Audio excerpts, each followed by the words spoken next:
पुरे गावागावात नाटकं व्हायची. नाटकात काय महिला काम करत नाही. जुना काळ एखादं स्त्रीचं पात्र असले तरी पुरुषच करायचे. गावातल्या पोरापोराने नाटक बसलं द्रौपदी वस्त्रहरण, पण त्यांना पोरगच भेटाना सॉंग कराय. पोरग तर तसं पाहिजे ना, गोरगुमट नाक्षरते द्रौपदीला मॅच झालं पाहिजे ना. मग काय सॉंग करण्यात मजा आहे का? एक पोरग भेटलं पण त्याला होती बिड्या वडायची सवय. तो मला मी द्रौपदी होतो पण बिडी शिवाय नाही. पोरं मला बिड्या वड पण त्याच्या मागं गेल्या वड.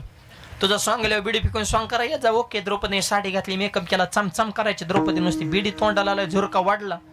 पण पडदा उघडणार होतं ते जत्र जास्त पिलं होतं, त्याला टायमिंगच कळाला नाही नेमकं कधी उघडायचं. द्रौपदीने धूर तोंडात वाढायला आणि त्याने पडदा उघडायला एकच टाइम. द्रौपदी डायरेक्ट स्टेजवर आली. धूर तसाच बिडी फेकली पण धूर कुठं फेकता येतोय तोंडातला. आणि असंच भरगतचं पब्लिक द्रौपदीकडे बघायचं आणि द्रौपदी पब्लिककडे बघायची. आणि कृष्ण नुसता 3-3 फूट उड्या हाणायचा. द्रौपदी तू काहीतरी माझ्याशी बोल. आता काय बोलन द्रौपदी? द्रौपदी मनात म्हणली कृष्णा मी जर बोलले तर लोक तुला हाणत्यान मला हाणत्यान. माझ्या तोंडात बिडीचा धूर आहे, मी तरी कवर दम काढू. द्रौपदीने केलं दिला धूर सोडून. आख्या टेजवर नुसता धूरच.